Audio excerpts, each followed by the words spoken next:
Welcome, everyone, to this month's Western Neuropathy Association webinar. My name is Daryl O'Sullivan, and I will sort of coordinate this webinar and keep this going. Remember, the webinar will be recorded, and you'll be able to view it on our YouTube video within a week or so after the webinar. Also, we would like for you to hold your questions until the end. You can put them in the chat or in the question area, and at the end we will go through them one at a time and try our best to answer them and get the information that you need. Anyway, today's webinar is on cannabinoids and neuropathy, and we are very, very pleased to announce to let you know that our guest webinar presenter is Dr. Mary Van. Dr. Van is a clinician that works with patients to regain their health. She has a dual specialty in pharmacy and nutrition with a subspecialty in behavioral health. Dr. Van is a frequent guest lecturer at major universities and educational seminars in the United States, the Caribbean, and Ecuador. Topics have included therapeutic use of cannabis, nutrition in elderly, nutrition in cancer patients, pharmacogenetics, human cord tissue-derived products, and nutritional genetics. Dr. Van has a wide range of experience, including clinical care, ambulatory care, extemporaneous intravenous infusions, infectious disease, cannabis genetics, stem cell research, and nutrition. Dr. Van and the staff of ThriveX, a medical practice, believes in the simple Chinese proverb, an inferior doctor treats the disease only when there are symptoms. A good doctor treats the disease before the symptoms are evident, and a superior doctor prevents the disease, which is an amazing quote. Anyway, without any further ado, I would like to turn the webinar over to Dr. Van.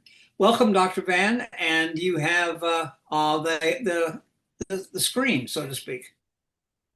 Thank you so much, Daryl, for that lovely introduction. And thank you to the Western Neuropathy Association and the lovely Mrs. Pam, who helped facilitate this presentation, where my primary focus will be to help demystify cannabis, as well as other plant-based medicines, so that we can get down to natural solutions. Again, my name is Dr. Mary Van. I am the clinical director at ThriveX Medical, which is located in Fort Lauderdale, Florida, where our primary focus is wellness. I do have a doctorate in pharmacy, and I am board certified in nutrition and have a background in behavioral health. And today's topic is the medical utilization of cannabis in the management of neuropathy. Now, the primary goals of this presentation is to, number one, of course, go over the underlying causes of neuropathy, but to have more emphasis on the endocannabinoid system, as well as cannabis, how to properly dose yourself, as well as what side effects to monitor for. And I think it's really important to understand that we cannot put anything in our bodies with impunity. So it's really important, as we demystify the utilization of plant-based medicines, to understand the good and the bad of any treatment that we want to move forward with, because it's the dose that makes the poison.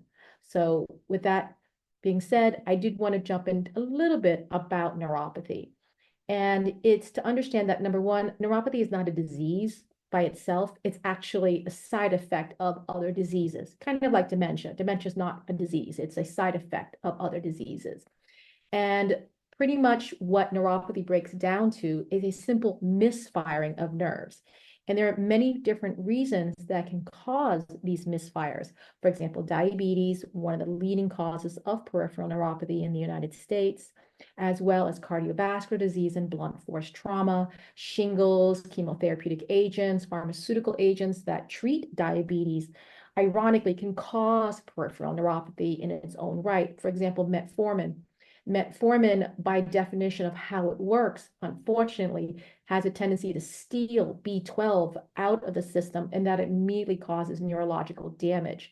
So it's rather sad that the very medications that we utilize to treat our patients who struggle with neuropathy is also the same medication that can actually worsen their neuropathy.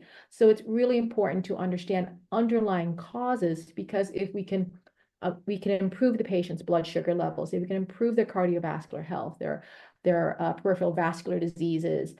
We can actually do a lot to prevent neuropathies, or at the very least minimize or allow the nerves to heal on its own, so that there will no longer be peripheral neuropathy in the future. And it's important to understand that certain pharmaceutical agents, it can take years before the peripheral neuropathy appears. Chemotherapy is very famous that it actually, the neuropathy that you feel during chemo is nothing compared to 18 months after the chemotherapy is actually halted. That's when you actually see the real impact of long-term pharmaceutical agents, is sometimes after they've been discontinued. So a lot of the therapies that we utilize in terms of cannabis, it's not just to help assist in the management of it, but it's also utilized to help prevent some of the neuropathic issues that are secondary to treatment. With that said, let's get to actual cannabis, which is a natural solution. And I call it a natural solution because a lot of patients don't realize this. The endocannabinoid system is natural to us. We produce our own cannabinoids. It's not just the cannabis that you see sold in the stores or that the kids talk about. The endocannabinoid, endo means within ourselves, is actually produced by humans. We produce our own forms of cannabis. For example, THC, which many people are familiar with, is structurally identical to a chemical that you and I make already called anandamide. Anandamide works on CB1 receptors, and I will go into what those mean later on, but it's important to understand that the cannabinoids that we utilize outside our bodies is mimicked by our natural physiology. CBD, cannabidiol, is actually equivalent to 2-AG. From a structural standpoint, you cannot differentiate the two structures, whether it comes from a plant or if it comes from the human, you cannot separate it. So it's really important to understand that the endocannabinoid system is a system that we've known about since the 1980s.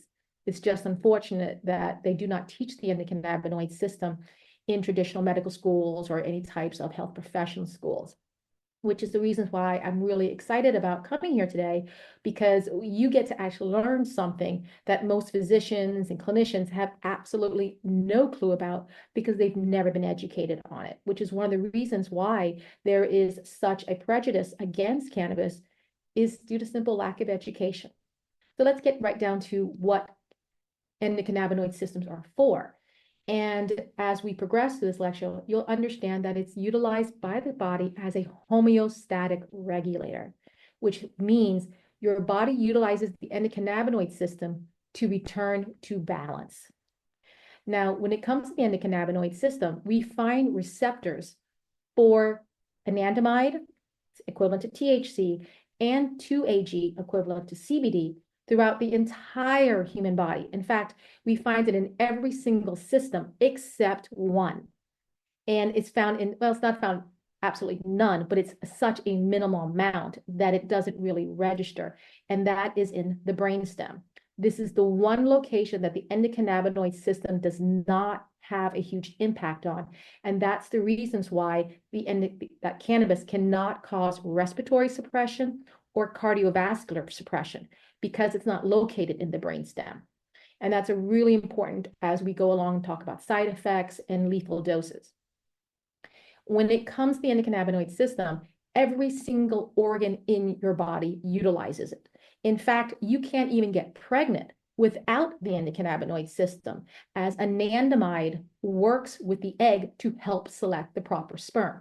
Because not just any sperm gets to enter, it has to be approved before it can enter the egg. And that's actually regulated by anandamide as well as progesterone levels. So it's really important to understand that every single organ in your body will respond to the endocannabinoid system because it's an essential part of that system. And there literally is no system, from the central nervous system to skeletal muscles, how you make bone, all of that is regulated by the endocannabinoid system. Because again, the whole point of the endocannabinoid system is homeostatic regulation.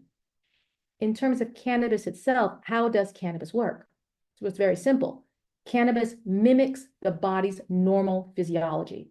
That's why in my practice, I don't treat cannabis as a pharmaceutical agent. I treat cannabis as an oral supplement or an inhaled supplement or whatever form that you get it in, I treat it no differently than I do vitamin D or vitamin A or K or any of the other vitamins, because it is natural to our human physiology. In fact, there's matching structures that cannot differentiate between the two. So it's really important to understand, how does it work? It simply works by mimicking what our normal physiology does. Now, this is just one example, which I thought would be really important because we are talking about neuropathy. So to understand neurotransmission is really important to understand how cannabis can help in the world of peripheral neuropathy. Now, what you see in that first box is a presynaptic and a postsynaptic, and this is how nerves communicate to each other.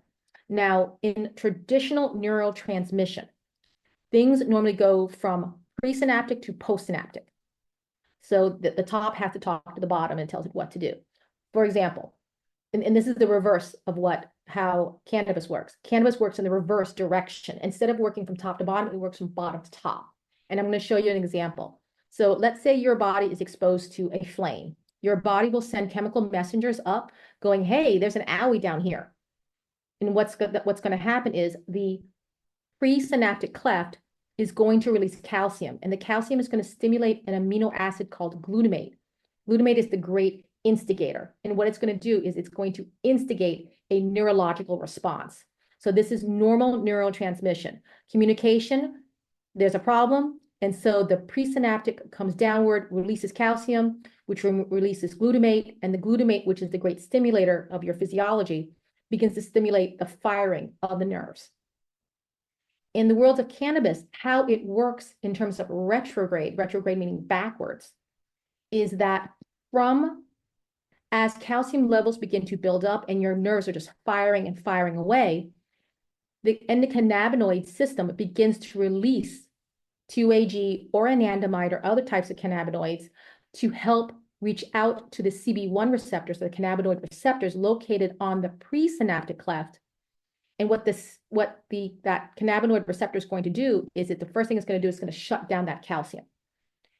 Because there's no longer any calcium, glutamate, that great neurotransmitter that stimulates, or that amino acid that stimulates, cannot release down to touch that postsynaptic cleft. And what happens with glutamate is that glutamate, without the presence of calcium, cannot release downward, so it begins to build up in the presynaptic cleft and it begins to break down. And the broken down form of glutamate is referred to as GABA, which many of you may be familiar with, also known as gabapentin, which is attempting to mimic the normal body's GABA. GABA, unlike glutamate, is an inhibitor. It relaxes the nerves.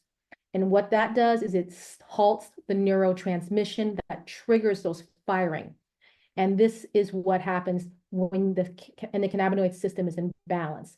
The body realizes the insult, the fire is gone, and the body can now return to balance.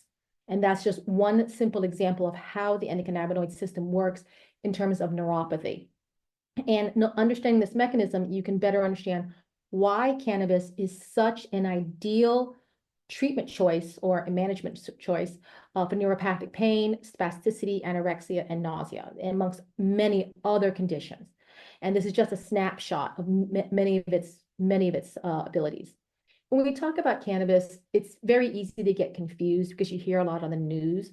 So let me just break it down to make it a lot simpler. Number one, it's not marijuana. Marijuana is actually a racist term developed by the government as a negative look at Latin America or the Mexicans, because it's marijuana, so it's two Mexican common names, to demonize the word cannabis. But cannabis is just a plant. It's not that exciting. It's just a plant.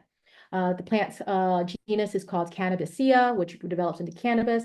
And you'll hear a lot of things about indica and sativa. And I'm going to be honest with you, these days, there is no such thing as indica and sativa. There just really isn't. What you're actually hearing when you hear the words saying indica and sativa is that it's more THC dominant or more CBD dominant. Indica is from India, and it tends to be THC dominant. Sativa is from Mexico, South America, and it tends to be more CBD dominant. but these days farmers interbreed them all together. So there really isn't any more true indicas or any more true sativas. And there's a third one called ruderalis, which is actually from Northern Europe, which we utilize to interbreed with sativas and indica because it grows faster and it's more resistant to weather fluctuations. So what you see in dispensaries or in stores is not a true indica. It's not a true sativa. It's an interbreed that has been genetically selected to have a little bit more THC or a little bit more CBD. So when we talk about cannabis strains and so forth, that's really what you're hearing, not straight indica, not straight sativa. And in terms of the different byproducts of the plant, the mother of all the different cannabinoids that we traditionally deal with is CBG or cannabigerol. And cannabigerol, I call it Big Mama. Big Mama produces a lot of different children. CBD is probably one of the more famous ones. I call this one Big Sister. And I call her Big Sister because we all know what the function of the oldest child in the house is, and that's to maintain order. CBD is in charge of maintaining order with all the other cannabinoids. And then there are other CBDs, or pardon me, there are other cannabinoids as well. There's the famous THC, which eventually degrades to CBN, which eventually degrades to CBV. CBN is beautiful for sleep. Not necessarily great for neuropathy, but wonderful for sleep. And I'll go into the other cannabinoids a little bit, but to try to keep everything nice and tight, I'm going to basically just focus on CBD and THC, but understand that there are many other cannabinoids out there that do have benefits. CBC has its own benefits as an anti-inflammatory. You don't really see much of CBL and CBV, but CBN is really popular for my patients who struggle with sleep-related issues. When it comes to the major phytocannabinoids, like I said, it's CBD and THC tends to be the two most talked about. And just remember, CBD is the oldest child, which means she is the regulator, or what I call my son, my oldest son, he's 13 now, and his nickname was the enforcer. Because it's all about the rules. And with CBD, it's all about the rules. CBD is very focused on CB1 receptors and CB2 receptors. It is non-psychoactive. I call it my non-fun version of cannabis. There is very little psychoactivity that can occur, even though it can induce sleep.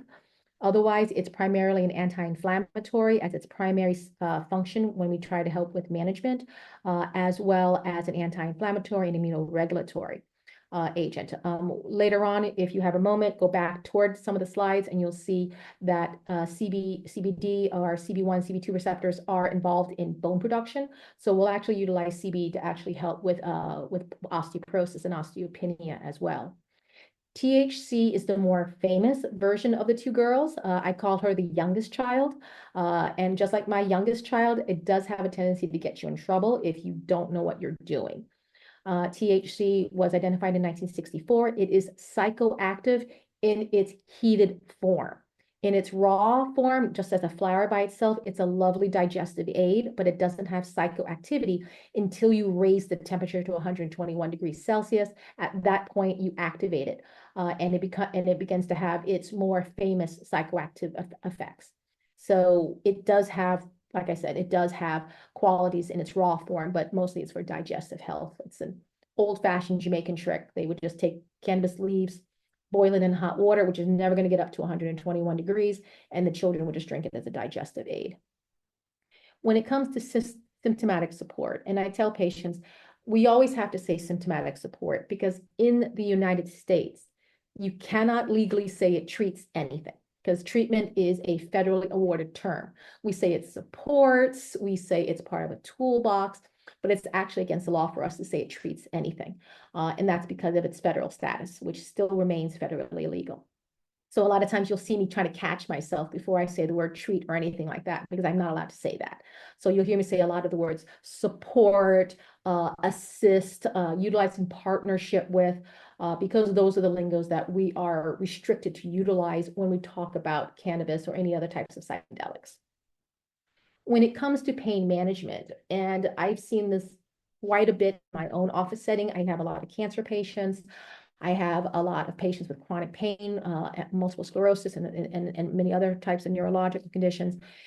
the amount of pain relief they are able to achieve with adding cannabis into their repertoire is really, really astronomical, and it's wonderful to see.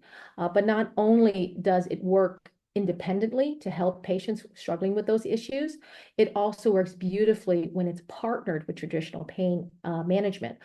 For example, one of the things we know about opioids is that when you apply cannabis to patients who are taking opioids, the receptors that accept the opioids actually increase. So you actually get an increased number of targets for the opioids.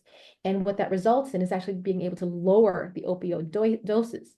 And that's really important, especially when you're dealing with patients who are having neuropathy due to secondary to cancer pain and so forth, because unfortunately, one of the major side effects of opioids is severe constipation. And unfortunately, constipation does kill a large number of our cancer patients. So it's a godsend when you're able to utilize something that decreases your need for a major pharmaceutical like an opioid or like an anticonvulsant, which unfortunately can also lead to worsening of the peripheral neuropathy. And one of the things we also know from early animal studies is that CBD has been shown to be neuroprotective. So not only are you helping manage your pain, you could be actually helping regenerate the very nerves that are damaged. And that becomes more and more important, especially when we're dealing with peripheral neuropathy and cancer-induced pain, because we know that the combination of, and you don't need a lot of THC for neuropathic pain. You can go as low as 10, 20 milligrams. And I'll go a little bit more into dosing, but the combination of the THC and CBD works beautifully for peripheral neuropathy. CBD to start, and then THC when it gets really bad. Not only do we know that THC helps with neuropathic pain, one thing we do know, and this is, I always find this funny because patients are always telling me, I don't want to gain weight if I get on THC because I don't want the munchies. And I have to show them the studies that show people who consume cannabis on a regular basis have actually lower BMI, lower percentage of body fat compared to patients who don't take cannabinoids. And this is one particular clinical study I thought was kind of fun because it shows that THC could actually help improve blood sugar related issues, which we know is an underlying cause of a lot of peripheral neuropathy. So it's for a host of reasons that we want to be utilizing things like CBD and THC. Once we understand the dosing, the side effects, we also know it has tons of benefits that are not just palliative care where you're just trying to cover the pain and symptoms. No, you can actually get to the underlying cause of the neuropathy itself. And in taking these medications, you're healing while simultaneously helping your body deal with the present pain and discomfort. When it comes to drug interactions, there are drug interactions. Cannabinoids are activated by the liver via something called the cytochrome P450 action, which involves a lot of famous drugs. This includes birth control pills, antidepressants, some blood pressure medications. It's really important to understand that if you're going to utilize cannabis, you do have to run drug interaction checks. And it's unfortunate that most of our medical community is not trained. And as a pharmacist, I say this with some shock and mortification that most pharmacists are not trained in cannabis by any stretch of the imagination. They cannot tell you a drug interaction or a side effect, even though cannabis is a prescription medication as a Epidiolex for seizures and Marinol for appetite stimulation in our cancer patients. So it's not as if they don't dispense cannabinoids, it's just that they have no education on it. So it's important that you as the consumer, as the educated consumer, remember that there are drug interactions and you do have to double check to make sure that you don't decrease the effects of other medications like seizure activity, blood thinners, those types of things, because you can't impact how well those medications work because they're all going to compete in the liver to be turned on. When it comes to contradictions, there is no absolute no, you can't take it. But we do know that there are certain patient populations you have to be careful with. For example, patients in active hepatic or liver failure. Because it's activated by the liver, there is the possibility that it can raise your liver enzymes. It can also cause some blood anomalies. So it's important that on a regular basis, at least once a year, you go to your primary, you have them do a complete metabolic panel, which is, by the way, not terribly complete. It just tells us your liver and your kidneys. If you're having liver problems, you may want to pull back on your dose. But usually you'll know if you have liver problems like hepatitis or ascites. You do have to be careful. High doses of THC can cause psychotic breaks. So if you have known psychiatric related issues, it is important to tell your psychotherapist or your psychiatrist, whoever is doing your psychiatric medications, that you are taking cannabis, because if there is a trigger of a psychotic episode, they know what to do and how to treat it. In terms of respiratory complications, this applies only to the inhaled utilization of cannabis. I'm sure you realize that vaping and breathing in something that's 121 degrees Celsius may not be the best for your lungs. So that's probably not the best option for patients inhaled who have COPD or have lung-related issues, because it is a flower. You don't necessarily know what's in the flower when you inhale it, and you don't know necessarily what type of propellant or what the active ingredient and the other products that's located inside the vape. And the vapes can get up pretty darn high. I've seen it go as high as 250, 275 degrees Fahrenheit. So of course you have to be very, very careful about your lungs, especially if you have known respiratory issues.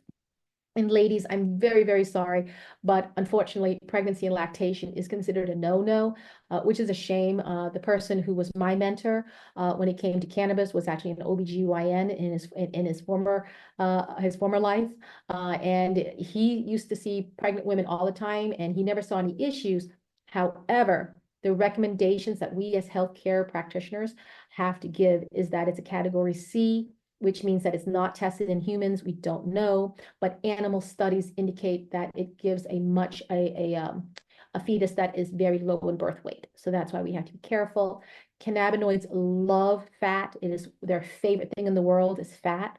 And this can result in a problem in breastfeeding women.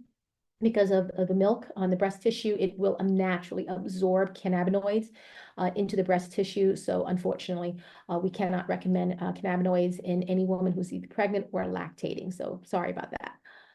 In terms of side effects, you cannot put anything in your body with impunity. And I tell everyone that. Even water will make you pee. So that's a side effect. Cannabis has side effects as well. And the side effects are due to the fact that every single cell in the body will respond to cannabis. Of course, fatigue, it makes you sleepy, couch lock, that's not surprising to anyone. The same thing with the somnolence. The suicidal behavior is due to the warnings that it can cause psychotic events. I was talking to Daryl a few minutes earlier that not everyone responds well to cannabis. There are certain genetic anomalies that predispose patients to not respond well to cannabis or have what I call quote unquote bad trips, as patients like to describe it to me.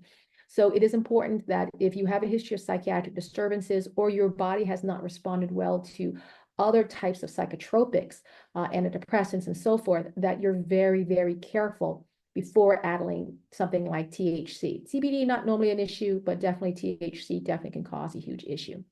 Dry mouth syndrome, cotton mouth, I believe is the common term, and that can be a problem with a lot of our patients who vape. In my practice, what I do for all my patients who vape or do similar flower-based medicine is I make sure that they're on an oral probiotic that is chewable, that helps regenerate some of the normal flora that's damaged from the heat, as well as coconut oil. I'm a big fan of utilizing coconut oil to swish and spit it. The coconut oil will help bring back some of the moisture. If anyone has ever utilized THC, you know the cotton mouth is absolutely no fun. And that can cause long-term dentition problems, because if your gums keep drying out like that, it's going to pull away from the teeth. Your gums may not be happy, but then your teeth fall out. So that's another reason why we want to be extremely careful with our dentition and make sure we gargle with coconut oil and so forth. And a side benefit of coconut oil is that it is naturally attracted to streptococcus. So when you gargle and spit coconut oil, it gathers all the nasty bacteria that you didn't want anyway, and you spit it out. Remember that you spit it. Don't be swallowing it, because you're swallowing all the bacteria as well. Right? You can change your dietary habits.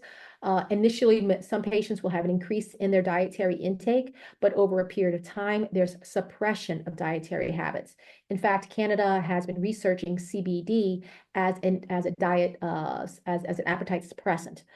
So that's why it's really important to monitor, depending on who the patient is, for any types of food alterations or mood alterations that would impact their diet. and blood pressure. The blood pressure is a really important factor. There are CB1 and CB2 receptors located in the endothelial lining of the blood vessels. So if someone takes way too much THC, they can actually destabilize their blood pressure. So please be mindful of that. Alterations in sleep architecture. THC expands what is called slow wave sleep, which is the regenerative component of your sleep patterns, which sounds lovely, but it also decreases REM, which is your cognitive level of sleep. So we have to be extremely careful, particularly in our young patients who are underneath the age of 18, because they're still going through brain development when they're sleeping. So we have to be very careful about sleep architecture. For those of us who are a lot older, I'm 50, so at my age, the sleep architecture I need is regeneration. So it would be ideal for someone like myself, but not necessarily ideal for any of my kids, because unfortunately it will alter their ability to have a complete REM. There is cognitive decline as associated with the alterations in REM, so that's why it's really, really important. Paranoia and agitation can occur with THC, and that's always something to be extremely careful with, and addiction. A lot of people think that THC is non-addictive. That is not necessarily true. THC works on what's called adrenergic receptors, which is very similar to caffeine receptors. In fact, it's the same receptor. So just like coffee, how you will drink 1 cup of coffee and then you just build the tolerance, the same thing with THC. Tolerance is a really big issue, especially with people who do not understand how to utilize it, and they just go crazy with really high doses when they didn't need that high of a dose. And unfortunately, what that can happen is not only does it result in tolerance, it can actually result in the receptors that accept cannabinoids going downward. So you'll have too much THC or too much CBD, and you'll only have side effects without the initial benefits. So it is really important to understand there are side effects as well as benefits. But as long as you understand dosing, side effects should be extremely minimal compared to traditional pharmaceuticals. When it comes to routes of administration, if this is what you think cannabis route of administration is, I hate to quote an old cigarette commercial, but we've come a long way, baby. This is not the traditional world of cannabis any longer. This is, as a pharmacist, I geeked out when I saw this. This is made by the SIG Corporation. This is their cannabis inhalation delivery system. And you can't tell me that's not beautiful. That's just gorgeous. So you have your individual pods, you know the dosing. It literally looks just like an asthma inhaler. And just so you know, Philip Morris, the manufacturers of, I believe, Marlboro, they bought this corporation 2 years ago for a little bit under $1 billion. So we know big industry is moving in, and they're going to be moving in fast. So I'll go into that later about what my opinions on the future of cannabis is going to be. When it comes to inhalation, inhalation does have its place. Inhalation for me, my personal opinion on it, especially as a clinician, inhalation is intended for rescue therapy. It is not intended for chronic therapy. And the reason I say this is because, number one, you get fast action, so that's lovely. But it's only in the body for about 4 hours, and then the effects begin to dissipate very, very quickly. And it's also really hard to control, as well as all the side effects of all the different fillers that are in there. In this inhalation, you can see they actually have it set up just like a nebulizer, probably not nebulizer, just like an asthma inhaler. This is a nasal spray, so there's different ways you can inhale it. It's fast response, but also very short duration. And I tell patients, if you're on my floor crying hysterically or crying in pain, you do you. You do whatever you need to do to get off the floor and function. But the goal is to get ahead of the pain, to get ahead of the anxieties, to get ahead of the condition itself before it becomes overwhelming. Because what ends up happening is, especially if you have to reach out for inhalation, you need much higher doses than if you had done it orally. When it comes to chronic pain and chronic management, oral and sublingual is the way to go. With oral, absorption levels will vary. Of course, sublingual, which is under the tongue, is the fastest and more assured way of absorbing it, but some people really hate the taste because it can burn a little bit. With oral and sublingual, it takes a while. When I mean it takes a while, it can take up to 3 hours. So please don't keep just dosing yourself over and over again. You have to get ahead of the game. But the beautiful thing about oral and sublingual is that the action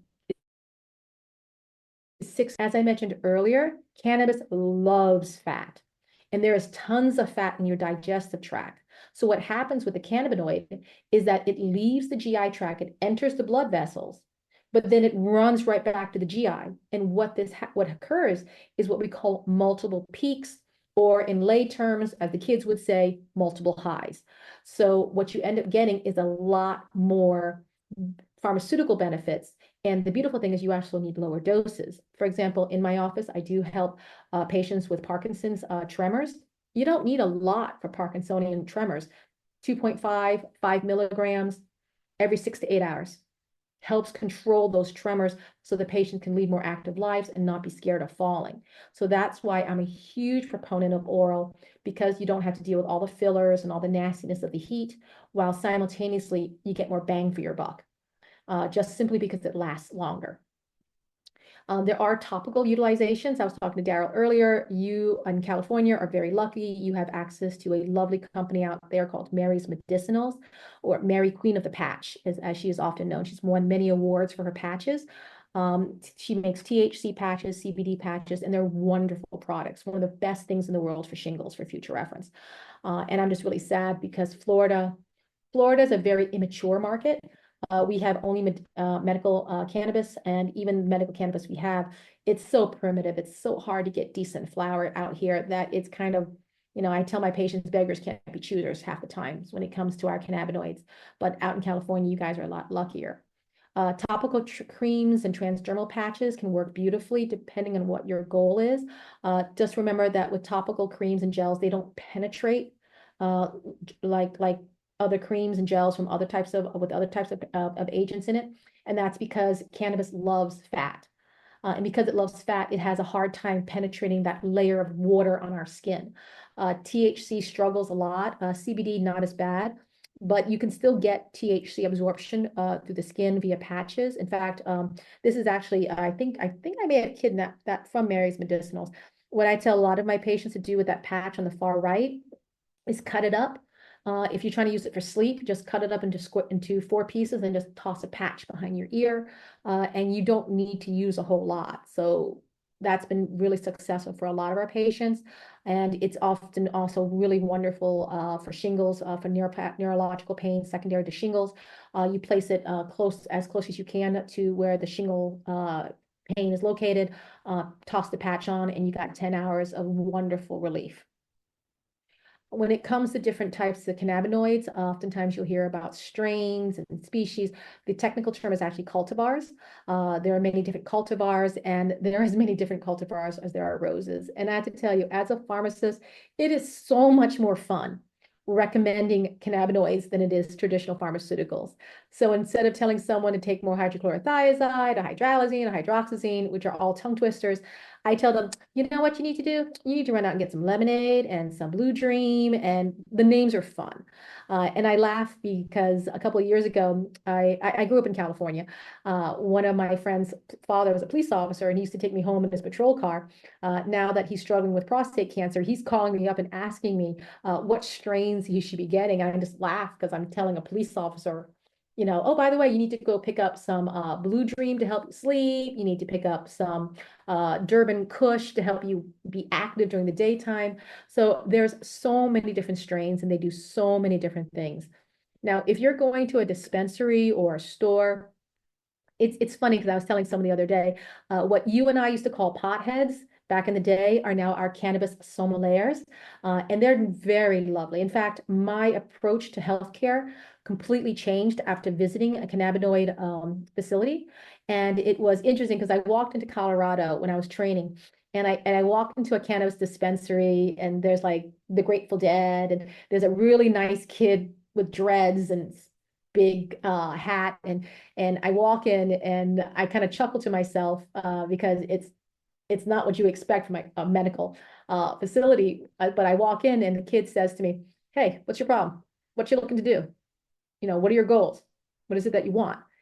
And I began to realize I have never walked into a single medical office and ever had a healthcare practitioner ask me, "What are your goals? What are you hoping to achieve?" No one has ever asked me that question. But this 20-year-old kid behind a counter smoking cannabis was actually asking me more technical questions to meet my health goals than any of my healthcare providers have ever asked me. So I certainly applaud the world of cannabis for that, because it's more focused on tailoring therapy specifically to the patient. With that being said, a lot of our cannabis sommeliers, they're doing the best they can, but there's so many different strains. So you can't actually go by what they tell you. Oh, this is more indica. This is more, don't necessarily go in that route. My recommendation is to go search out the Amazon of cannabis. And that's a website called Leafly. It's a free website. And this is the weird thing. You can't go directly to Leafly's website. I don't know who runs that website, but it is the most confusing thing to utilize. It's a lot easier to go to Google or whatever search engine you have, hit the search engine, type in the strain you're interested in, like lemonade, OG, whatever the strain is. And from there, type in the word Leafly, and then what's going to pop up is the Leafly's website linking directly to that cultivar or that strain, and it's going to give you hundreds of reviews of people who have utilized it. And it's a much better way of actually determining what's going to happen. I say this because I had a patient who struggled with insomnia. I sent her to a dispensary to get Blue Dream. They were out of Blue Dream because Florida's hit or miss. And instead of giving her Blue Dream, they asked her what she wanted it for, and she wanted it for insomnia. So they gave her something called 9-pound hammer. 9-pound hammer will definitely knock you out. But the problem is that they didn't realize she was actually a survivor of sexual assault. And one of the side effects of 9-pound hammer is partial paralysis from the waist down. So you can only imagine how traumatizing that was for this young woman who had a history of sexual assault, not being able to feel anything from her waist down and being partially paralyzed because of it. And because of this, I always encourage anyone who's going to go into utilizing cannabis, do your own research. While you're waiting in line to order whatever product you're going to order, look up the strain. Don't depend on just what the sommelier says. Look at the hundreds of reviews about what everyone else is saying. With that, when it comes to the selection of cannabinoids, with THC, if you're buying it from a dispensary, we don't normally have any issues. But if you're not buying CBD or THC from a dispensary, THC has its own issues if you're not buying it from a legal source. But CBD, there are hundreds of CBD companies out there. And it's important to understand that because CBD, when it's not sold in a dispensary, in the dispensary, it's fine because it goes through certification. Outside of the dispensary, it doesn't necessarily have to go through certification. And I don't know the laws in California, but the laws in Florida, it's the Wild West. Out of 25 products of CBD products that were selected randomly by one, like I forgot, was CBS News or ABC News, 20 of the 25 contained almost no CBD in it. And you guys know already, CBD and THC, even though it shouldn't be expensive, can be very expensive. So what I always demand when I look for CBD products, when it's not from a dispensary, is a certificate of analysis. And what a certificate of analysis does is it tells you what's actually in there. And I don't trust the actual manufacturer certificate. I ask for a third-party certificate, someone who can verify to me how much CBD is in there. But also remember, this is a plant. You need to make sure that there is minimal THC, depending on what your profession is and what you're trying to do with it. But also because it's a plant, you have to check to make sure there's no mold in it, there's no yeast in it. Cannabis, like many other plants, they absorb heavy metals. In fact, when I went to one farm, they were growing watermelons because watermelons absorb heavy metals prior to them actually planting cannabis. So it's important that when you look at third-party certificates of analysis, you're actually looking for also heavy metal testing. Because if you have a health condition, the last thing you want to do is to add toxicity to it. And as well as solvents and pesticides and so forth. You guys are lucky you're in California. You guys have great pesticide laws. But at the same time, you don't really necessarily know where your THC is coming from. It could be coming from Kentucky or Oklahoma or other states which have great THC products, but their laws and regulations on pesticides may not be the same. When it comes to cannabis dosing, there is a lethal dose, just so you know. The lethal dose was determined back in 1988 by a DEA judge who wanted to know, well, what's the lethal dose? Well, how much cannabis is it going to take to kill me? And the estimation is it takes 1,500 pounds inhaled in 15 minutes to kill you. And I laugh at that because the smoke inhalation will kill you well before enough cannabis the size of a Fiat could possibly kill you. But there is a lethal dose, just so you know. But I just wanted to emphasize that it's an incredibly safe drug as long as you're utilizing it correctly. When it comes to dosing, always start low and go slow because you can build tolerance. So that's why it's really, really important that whether it be CBD or THC, that you're dosing it very slowly. This is especially true for those who have seizure activity. If seizure activity halts rapidly, the patient's going to have a massive seizure soon. So that's why you have to dose very, very slowly. When I dose cannabis, I tell my patients, you can go up 10 to 15% every 3 days, allowing the endocannabinoid system to get used to the new cannabinoids that you're bringing into it. With symptomology, the trick behind the dosing is taking just enough cannabis or in CBD or THC form to reduce the symptoms without causing psychoactivity. As I tell many of my patients, if your clinician or your provider, whoever's helping you with your cannabis, if you're high, they're not doing it right. The goal is not to be high, because if I want you locked into a couch, I'll give you an opiate, I'll give you some Xanax. But if I want you active and living your life, I'll give you cannabis. When it comes to forms of cannabis, most of the products that are on the market are isolates. Isolates means that they've separated the CBD or the THC or the CBN from its mother group. They just kind of separated out chemically. The problem with that is, and I tell everybody this, no one's going to outsmart Mother Nature. What mommy put together, it is not for us to take apart. And there are plenty of clinical studies that show when you utilize something that's broad spectrum, and you know it's a broad spectrum because it has all these different cannabinoids in it and terpenes in it and all these different other oils in it, that's how you know it's natural. If you see just CBD or just THC or just a few things in there, you know it's an isolate. And the problem is that we don't actually know all the parts of the cannabis plant that are beneficial, but we do know they help each other in a process that we in healthcare call synergy. So we know synergistically they help each other. For example, THC can slow down the absorption of CBD. CBD disrupts the activation of THC, which will help patients from having what we call THC inebriation. And I'll go into that a little bit because sometimes some patients may get a little too high, more high than they've ever wanted to be. And so it's important to know how to walk them off of that. When it comes to dosing, there is no established dosing. I have to say that for legal reasons. There is no established dosing. The dosings you see here are based on my clinical experience working with patients with CBD and THC for the last 9 years. When it comes to CBD, you can use CBD completely independent of THC. And many of my patients choose to do it that way instead because they don't like the feelings of losing control per se. When it comes to CBD, you start low. For acute pain and symptomologies, we do 50 to 150 milligrams. You can do it sublingually. I was chatting with Miss Pam earlier about public speaking, and there actually is a public speaking dose for CBD, and that's 300 to 600 milligrams, because apparently public speaking is considered one of the most frightening things to do. For chronic utilizations, for example, my patients who struggle with peripheral neuropathy secondary to rheumatoid arthritis or other types of underlying health conditions, I'll give them a dose of about 50 milligrams. That's usually adequate for my starter patients who are just beginning their issues. But I sometimes have to go up to as high as 300 milligrams. I have a patient with multiple sclerosis. We just initiated her on cannabis, 50 milligrams every day. Except the third day, she goes up another 50 milligrams to eventually hit 300 milligrams to manage her MS pain. When it comes to THC, you can buy them separately or you can buy them combined. With THC, I like to start off as low as humanly possible, 2.5 milligrams, and then titering up only if absolutely necessary. When it comes to balancing cannabinoids, there can be you can accidentally overshoot, and a lot of people overshoot by accident in what we call THC inebriation. In fact, that was one of the reasons why I got into cannabis education. I had a lovely patient. He called me up.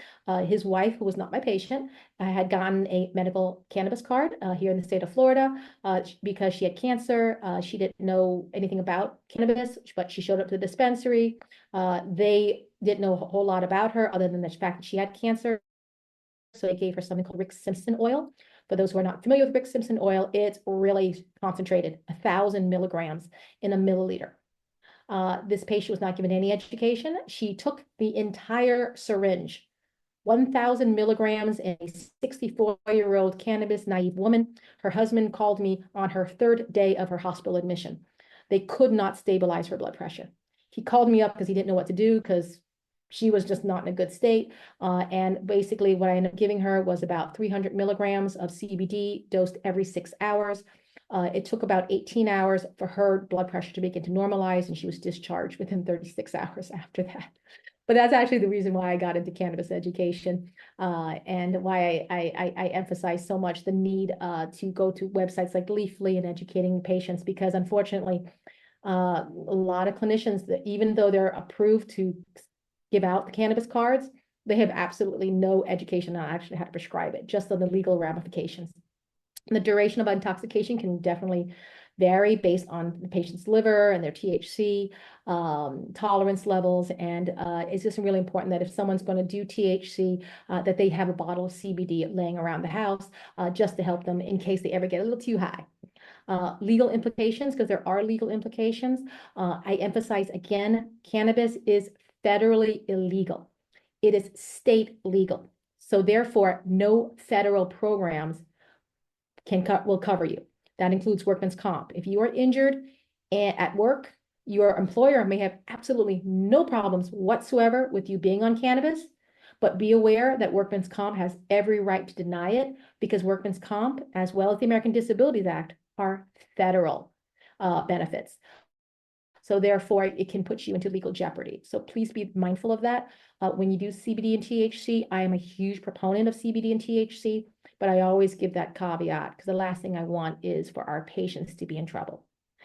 With that being said, I may have ran a little bit over on the didactics. I'm open for any questions, because I know cannabis, it's one of those things. It's like questions you were maybe scared to ask, but now's the time to ask them. Well, first, thank you for an excellent uh, webinar and an excellent information about all of this. Really insightful. Thank you very much. Thank you so much for having me. Oh, you did a great job. So let's see here. Let's go to the question and answers. Sure. I don't have a whole lot, but Sure. so the first one I have under question and answer is, are there memory problems with 10 milligrams of THC gummies taken each evening for sleep? Depending on the patient, because if you don't sleep, you're going to have memory problems. So THC can help in with those patients who are struggling with cognitive issues secondary to sleep deprivation. But prolonged utilization of it will alter REM. And as I mentioned earlier, that tends to be more of a problem with the younger kids, the younger folks whose brains are still developing. Honestly, at this point, my brain's done. It's tired of developing. But our younger, but when you're talking about our 13-year-olds, our 15-year-olds, then yes, there can be definitely a problem, because you have that shortening of the REM, but you have the expansion of slow wave sleep. So if you're having cognitive issues due to a regeneration issue, like your nerves are dying, you haven't slept in forever, you're in pain. Oh, the THC is going to be fabulous, and it's going to improve your cognition. But if that's not one of your issues and you overutilize it, then yes, there can definitely be a problem in the long term. That's why we ask that you throw in a little bit of CBD to kind of decrease some of that impact on the REM. Okay. It takes, let's see, if taking a via oral route, if taken with a fatty meal, is absorption improved?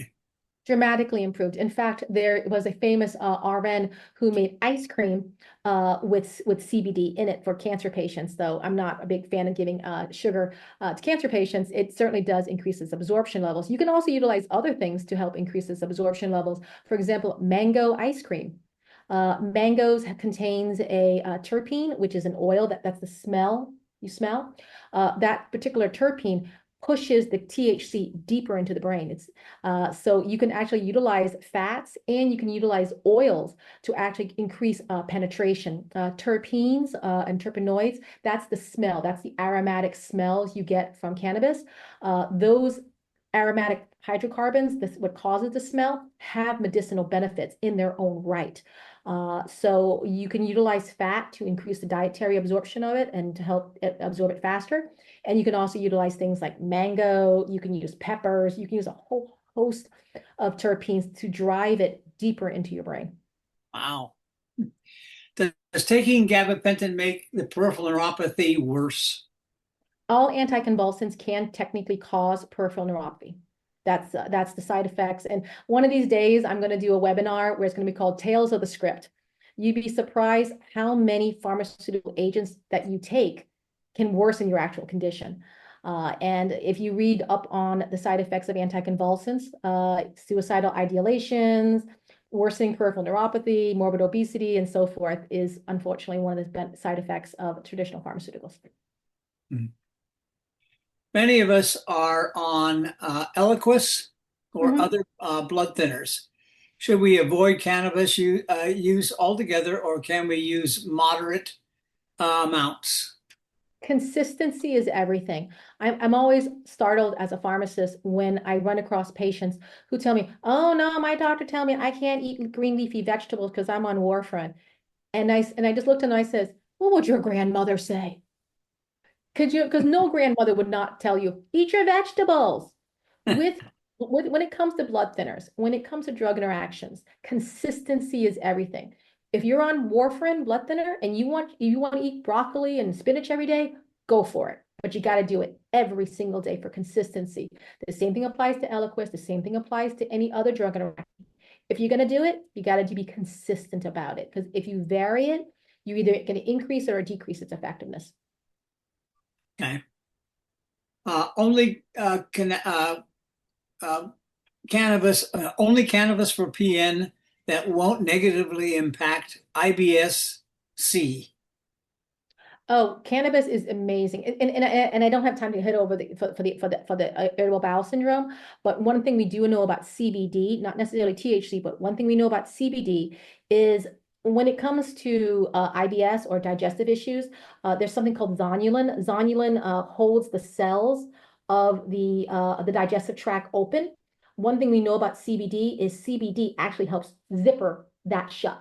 So you actually have digestive healing. With CBD and THC, if you're trying to do digestive healing, you must do it orally. You must swallow it because there needs to be physical contact with the digestive lining with the cannabinoid itself. So you can actually, and there's lots of clinical studies and a lot of human cell studies that show that CBD specifically can actually heal the digestive tract. Thank you.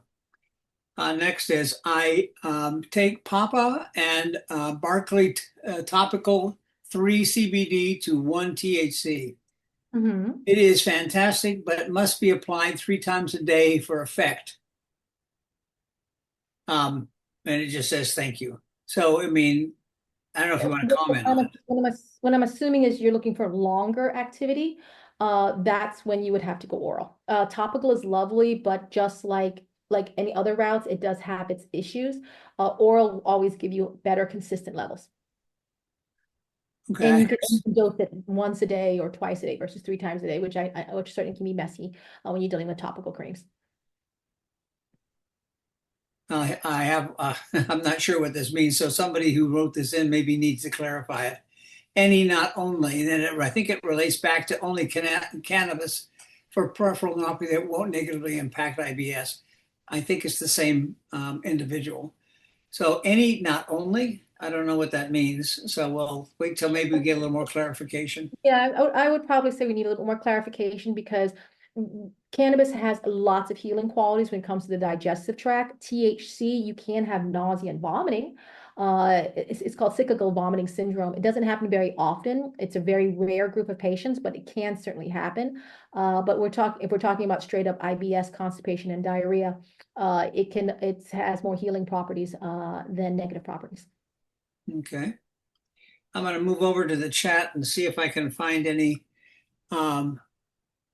questions over here. So let's see here. It'll take me a little bit to read through here. So here's one, I think. What is your opinion of the recent JAMA article about cannabis use and its contribution to heart disease and stroke? Inhaled and edible both have a detrimental effect, according to this small study of 55 people. I think that's way too small of a study, and I would strongly disagree. In fact, there's a very famous director, Kev, he, he did like the Kevin Smith. He had a massive heart attack, and the doctors credit for the fact that he was presently smoking cannabis, which kept him calm enough until he was able to actually get treatment. So I would strongly disagree because we know that your body naturally makes CBD and THC. If someone's overutilizing something or someone's inhaling it and we have no idea what's in there, that can contribute to cardiovascular disease. But one thing we know is that patients who do CBD and THC, they have lower BMIs, which puts them at lower risk for cardiovascular disease because it reduces their risk of diabetes. So I would strongly disagree. And remember, for every study, there's an opposing study. Okay. So here's a comment that I don't know for sure is a question. It says cognitive decline like senility or Alzheimer's. Imagine that means taking the drug. Yes. So, okay. So number one, because there's a lot of research when it comes to Alzheimer's, in terms of the tau receptors, that we know that THC and CBD, because of its ability to regenerate, is really, really important when you're dealing with conditions like that. When it's going to cause cognitive decline, it's because it's impacting REM. However, when we actually do fMR studies of people sleeping, and it's actually a cool study that's published. They wanted to know what happens when you sleep. And what they found was that during slow wave sleep, which is I call the black phase of sleep, because there's no dreaming, there's nothing, there's no movement, there's partial paralysis. The brain is just basically shut down. During slow wave sleep patterns, what we know is that the cardiovascular system, the blood vessels pull away from the spinal column, allowing an expansion of the spinal column. And what they found was during that expansion of the spinal column, there's an increase in cerebral spinal fluid. And the cerebral spinal fluid begins to move at a dramatically fast rate. And what they determined from this fMRI study was that the brain was washing itself. It's actually really cool when you think about it. When we That deal is with pretty cognitive interesting. issues, Alzheimer's, Parkinson's, neurological issues, the brain is capable of washing itself, which is Wow. the reasons why THC offers regenerative sleep, because it expands slow wave sleep. So it's like giving your brain an extra rinse cycle. Wow. I know it's going to be fun when you think about it. Wow. I love cannabis. Cannabis is fun. Psychedelics are really fun. So what is the dose of CBD for osteoporosis? For osteoporosis, varying on the patient and the underlying causes, I've utilized doses as low as 25 milligrams and as high as 100 milligrams. And we had one patient, and I kind of felt bad about this. I mean, she felt fine about it. She had broken her wrist multiple times because she kept falling, and then it wouldn't heal correctly, so they would have to re-break it. Which sounds just horrifying.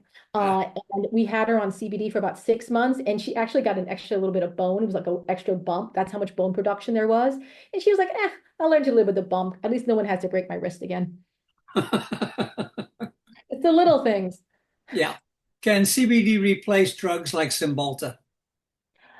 Depending on what you're trying to use the Cymbalta for. Cymbalta is a hard drug. It's not an easy drug. In fact, anyone who's ever tried to get off of Cymbalta, the number one complaint is the brain zaps. So CBD, depending on what you're utilizing the Cymbalta for, because Cymbalta can be utilized as for mood disorders, but it can also be utilized for pain. If you're utilizing it for pain and you get to you can utilize CBD to help mitigate it and eventually not need the Cymbalta for pain. If you're utilizing Cymbalta for psychiatric disturbances, you can use them in conjunction together. I've worked in behavioral health, and I tell patients that psychiatric conditions is usually your body begging for help. So if you help your body, you'll be able to decrease your need for the Cymbalta, but you may also decrease your need for the CBD too. So they work beautifully in partnership with each other. I never put the stress of telling patients, oh, you have to discontinue one to start the other. What you can do is you can combine it so you don't need so much of the other pharmaceutical agent.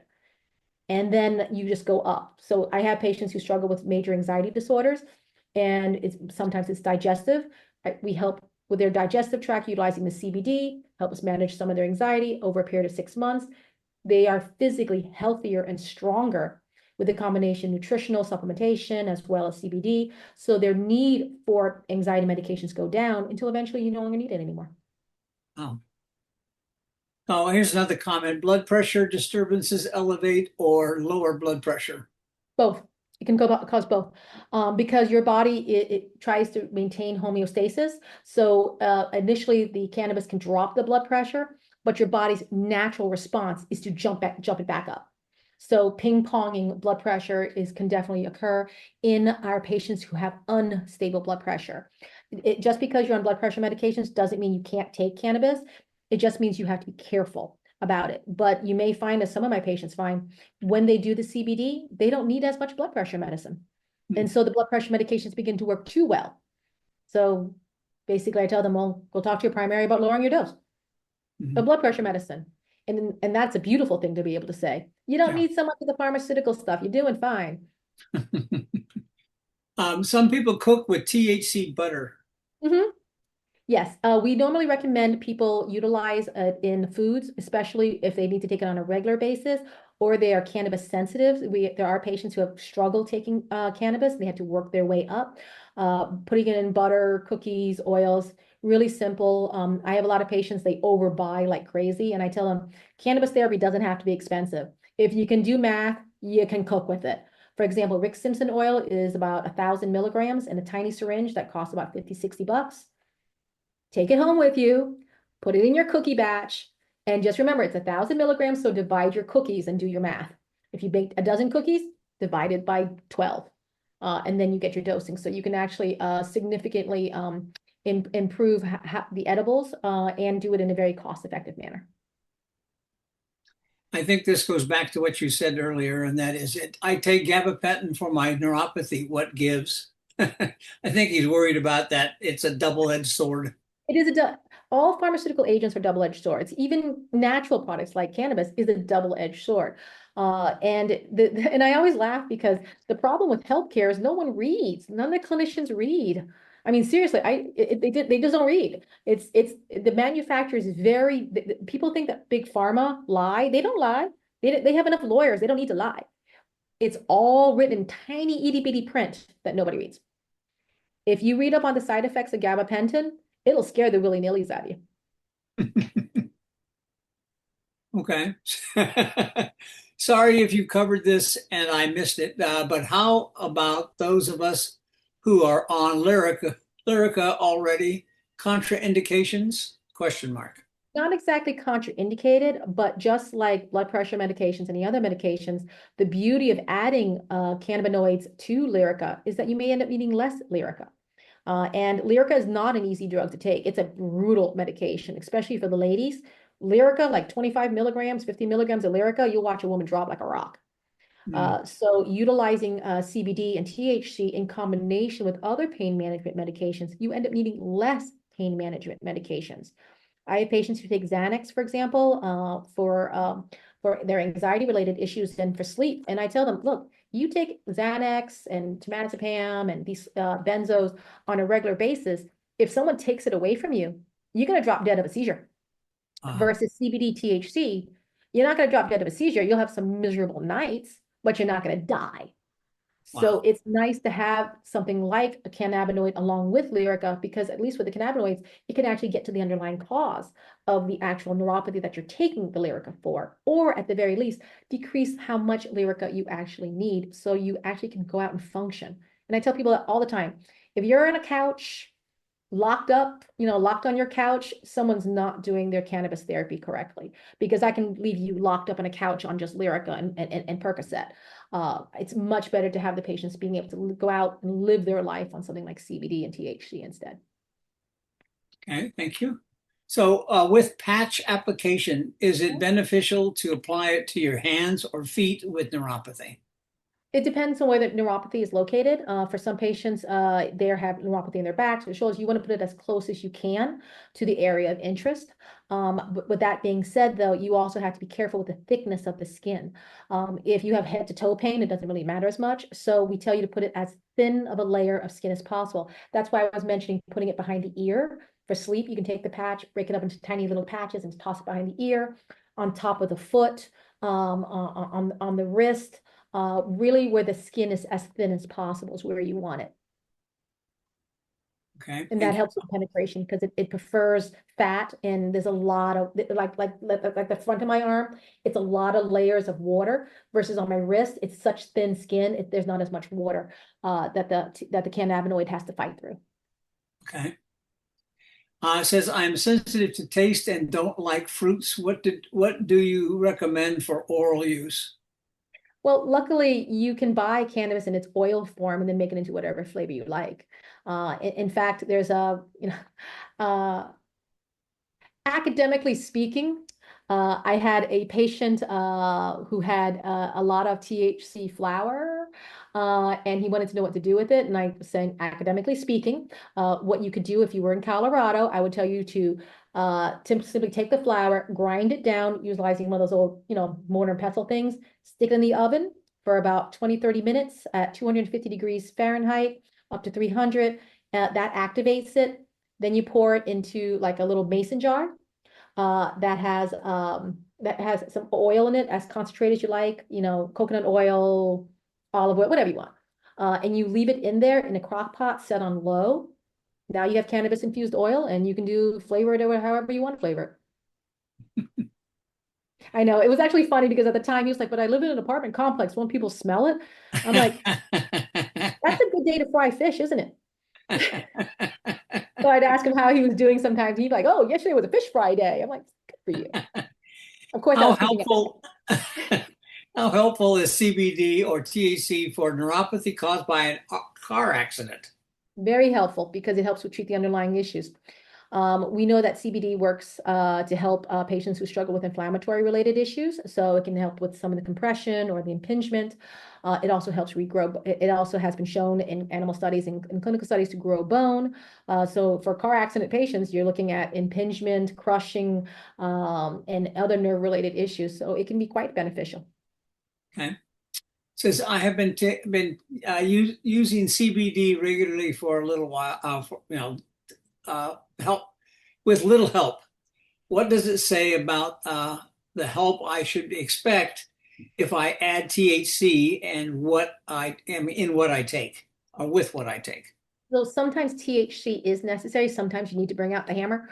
THC has a much greater impact on neurological functionality compared to CBD. I mean, CBD does, of course, help with neurological issues. That's why CBD is actually FDA approved for seizure activity, which, of course, is a neurological condition. But sometimes the CBD has its limitations, and you got to bring in the big hammer, which is the THC. So if you've already reached a really high dose of CBD and you know it's high quality CBD, because that does make a difference, then you would layer on low doses of THC starting in the evening at first, and then dialing up the dose as needed from there.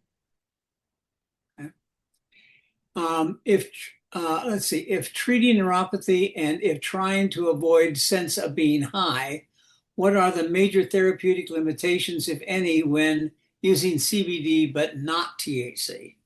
CBD is non-psychoactive, so you don't get that THC inebriation. That's why I call it my no fun drug, because no psychoactivity. The worst it'll do is make you sleepy. Okay. Last one is, do you do personal consultations? Do I do personal consultations? Yes. Unfortunately, I am bound in the state of Florida, so you would have to have a Florida address for me to do personal consultations because I am a licensed professional, so therefore I cannot give direct patient consultations because I'm limited to the state of Florida. Unless you want to come visit me in Florida, be a great welcome. I think that covers everything that that I could find in the chat and in the question and answers. Well, So thank you. I think people did enjoy your talk and had lots of good questions. I think they'll have a lot of good thought, and I'm sure that your webinar will be viewed multiple times after it's online, because I'd like to view it again just to make sure I got all the information because it was really lots of It's information. It's a lot of information. And like I said, the biggest shame is that we treat it as if it's something mystical. And that's why I was mentioning it before. When I lecture medical providers, for example, in the Cayman Islands, a lot of people don't realize this. The Caribbean is extremely hostile against cannabis. They hate cannabis. Oh, wow. Yeah, I know. Everyone's like, are you sure? Yes, I'm positive. When I lectured in the Cayman Islands, the Cayman Islands is a small island, so it has 140 physicians. So I walk in and you can already feel the hostility because of it. And it's because when people in the Caribbean think about cannabis, they associate it with the Rastafari. So they associate with cult activity and those types of things. Mhm. So talking about the side effects, the benefits, the mechanism of action, and that's what I was talking about, demystifying cannabis. It's just a chemical. It's just a chemical. And if you understand how to use it correctly, you understand how to dose it correctly, then you take away all the magic of it. And it's not magical, it's not mystical. No, this is how it works. It's black and white. It's this simple. Mhm. It's exciting because there's so many things you can do with it, and there's so few side effects when dosed correctly that it's exciting. But from a pharmacological standpoint, it's it's just a drug. It's just another way we can assist patients. And like I said, because it naturally exists in humans, I treat it like a supplement, just like any supplement, like vitamin D, omega-3, you name it. I just treat it exactly the same because your body knows what it is. It's structurally identical to what it already makes. So there's no confusion to the body.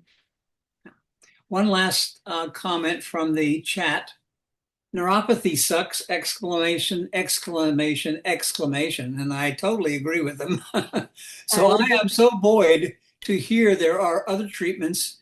I am more hopeful, and the more I get engaged with the support groups and the webinars and seminars and education like this, it helps. Thank you again. And I Oh, think on behalf of the Western Neuropathy Association, thank you for a very excellent presentation. thank you very much, Daryl. And thank you everyone for having me. It was lovely speaking to everyone. Take Yeah. care. All right. You take care. Thank you again.